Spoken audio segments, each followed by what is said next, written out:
सर्वप्रथम योग ज्योतिष यूट्यूब चैनल में आप सबका स्वागत है। इस वीडियो के माध्यम से हम आपको ये बताना चाहते हैं जो आज सूर्य ग्रहण लगा है उसका भविष्य पर क्या प्रभाव पड़ेगा। पहले से ही ज्योतिष ग्रंथों में भविष्यवाणी कर दी है। यदि आषाढ़ मास में सूर्य ग्रहण लगा तो इन देशों की होगी भयंकर हानि। ये हमें स्पष्ट रूप से वर्णन मिलता है। वीडियो को पूरा अंत तक देखें और जानें क्या है भविष्यवाणी। मंत्र दृष्टा ऋषियों ने योग साधना से खगोल विज्ञान को जानकर ज्योतिष ग्रंथों में सिद्धांत के रूप में लिखा। क्या लिखा?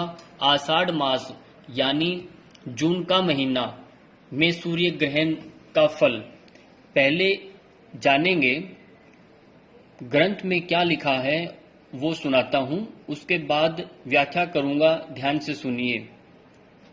यदि आषाढ़ मास की अमावस्या में सूर्य ग्रहण और पूर्णिमा को चंद्र ग्रहण हो तो वापी, कूप, तालाब,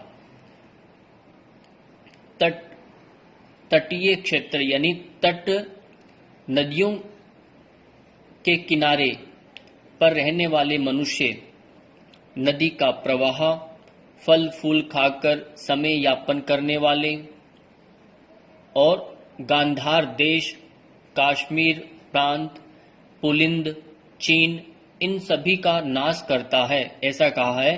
तथा संसार में मंडल वृष्टि, कहीं कहीं वर्षा होगी और कहीं कहीं नहीं होगी। ये सब ज्योतिष का एक ग्रंथ है, उसका नाम है बृहद संहिता। राहुचाराध्याय के श्लोक संख्या 77 में इसका वर्णन किया गया है। यह आपने समझा। अब मैं इसको बिल्कुल सरल भाषा में आपको बताना चाह रहा हूं। हमारे जो ऋषियों ने क्या कहा, इनमें 3 बातें प्रमुख कही उन्होंने। पहला तो कहा कि जलीय तट हैं, यानी नदियों के किनारे जो जो शहर बसे हुए हैं वहां का इन्होंने विशेष बात कही। जैसे हम यमुना की बात करें, यमुना नदी के किनारे नोएडा है, आगरा है, दिल्ली, मथुरा, फिरोजाबाद, वागपत है और इटावा, प्रयागराज, औरैया आदि ऐसे गंगा के किनारे, इन नदियों के किनारे जो बसे हुए शहर। और दूसरा कुएं, तालाब, इनके अंदर भी पानी का या सूख जाना या अतिवृष्टि के कारण वो उसमें कोई ऐसे अपशिष्ट पदार्थों के गिरने से इनमें दूषित हो जाना। तो नदियों का किनारे के साथ लिखा नदी का प्रवाह। नदी के प्रवाह में कभी बढ़ेगा पानी स्तर उसका, कभी घटेगा। इससे वहां के जो रहने वाले जन लोग हैं उनको वहां का हानि होने की संभावना इन्होंने स्पष्ट कर दी है। दूसरा उन्होंने कहा फल मूल खाकर समय यापन करने वाले, यानी या तो वो पशु पक्षी है जो फल फूल मूल पर आश्रित होते हैं, उनका भी नुकसान कहा। दूसरा ऐसे वनवासी जो क्षेत्र के जो लोग हैं जो इन पर आश्रित हैं। तीसरा होता है कि हमारे किसान वर्ग है जो कृषि के माध्यम से उससे आजीविका करके निर्भर रहते हैं, तो इनकी भी फसल हानि हो सकती है।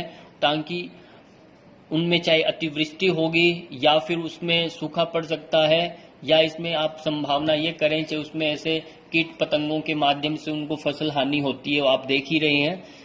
अब आती है तीसरा देशों के प्रति। देशों में उन्होंने कहा गांधार देश। गांधार देश आज की दृष्टि में उसको समझें तो पाकिस्तान का पश्चिमी और अफगानिस्तान का पूर्वी क्षेत्र उस काल में भारत का गंधार प्रदेश था। यानी पाकिस्तान का पश्चिमी भाग तथा अफगानिस्तान का पूर्वी क्षेत्र, इसको भी क्षति होने की बात कही है। ये इस ग्रहण के दौरान, ग्रहण के बाद इसको नुकसान होगा। अगला कहा कश्मीर। कश्मीर जो प्रांत है उसके ऊपर जो निवासी हैं वहां का स्थान है, वहां पर भी जनहानि की बात कही। चीन पूरा देश की बात कर दी है, उनको भी नाश करता है। यानी उनकी जन है, चाहे आर्थिक स्थिति है, चाहे वहां के लोगों का स्वास्थ्य दृष्टि से उनको मान हानि, सभी तरीके से उनको हानि होगी। संसार में मंडल वृष्टि, बहुत बहुत बारिश होने वाली है, ऐसा इस समय इन ग्रंथ के माध्यम से मैं आपको बताया। ये बातें स्पष्ट हो गई है। अब देखिए कितना स्पष्ट रूप से वर्णन हमारे ग्रंथों में मिलता है। ज्योतिष एक ऐसा विज्ञान है, ज्योतिष को प्रकाश के रूप में लिया गया है, ज्योति को नेत्र कहा गया है। और जैसे आप ये समझिए, जैसे दो राजाओं के मध्य आपस में कोई युद्ध होता है, तो उस युद्ध के दौरान उन दोनों में से एक राजा की जीत होती है, एक की हार होती है। जिस राजा की जीत होती है तो उसके भी बहुत सारे सैनिक मारे जाते हैं, बहुत सारे सैनिकों की क्षति होती है, चाहे उसमें धन हानि है, चाहे वहां के एरिया में वहां के त्रासदी से बहुत सारा नुकसान उसको सहना पड़ता है। फिर भी वो अंत में यदि जीत जाए तो सभी उसकी जीत को ही जश्न मनाते हैं, उसकी जय जयकार होती है। और जो राजा हार जाता है उसकी तो गणना ही नहीं है।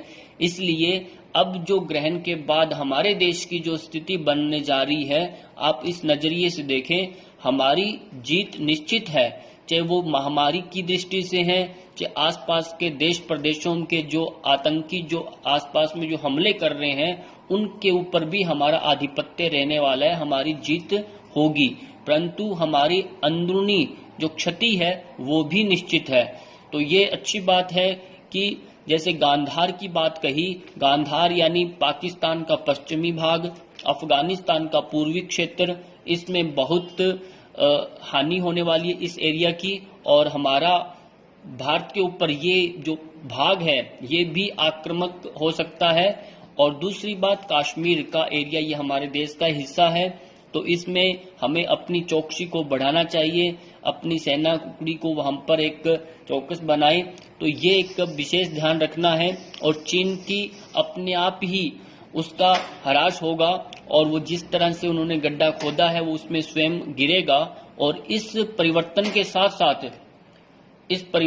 साथ साथ आप समझेंगे कि यहाँ की जनमानस, और दूसरा हमारा यहाँ आता है कि नदियों के किनारे जो जितने भी शहर बस रहे हैं, वहाँ के लोगों को, वहाँ के प्रशासन को, वहाँ के राजनेताओं को इसकी व्यवस्था करें, ताकि आने वाले समय में ये आपदा के रूप में वहाँ कोई ऐसा संकट आने आएगा जिससे वहाँ की बहुत जनहानि, वहाँ के माल हानि होने की संभावना स्पष्ट रूप से नजर आती है।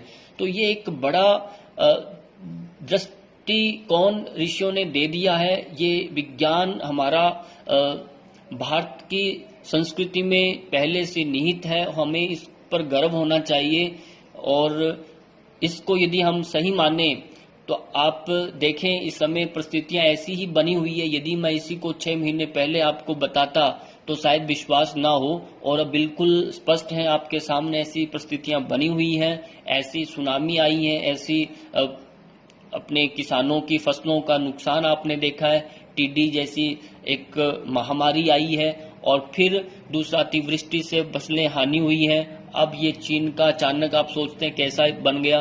तो ये ग्रहण जब लगता है, सूर्य और चंद्रमा को राजा का रूप माना गया है, और जब ये जहां जिस स्थान पर होता है वहां के राजाओं के, वहां के मंत्रियों को, वहां के मेन जो प्रतिष्ठित जिनका सूर्य कार्य करता है, जिनका नेतृत्व विशेष होता है, तो उनको ये प्रभावित करता है। और चाहे आपका सरकारी योग जैसे इसमें नौकरी में कार्यरत हैं, जो सरकारी राजकीय सेवा में कार्यरत है, उन सबको इस दौरान हानि होती है। अब रही बात, हमें अपनी चौकसी को बढ़ाना है और अपने को और मजबूत करना है, और हमारी जीत निश्चित है, इस बात का भी ध्यान रखना है, और अपने को और ऐसा मनोबल को बनाना है।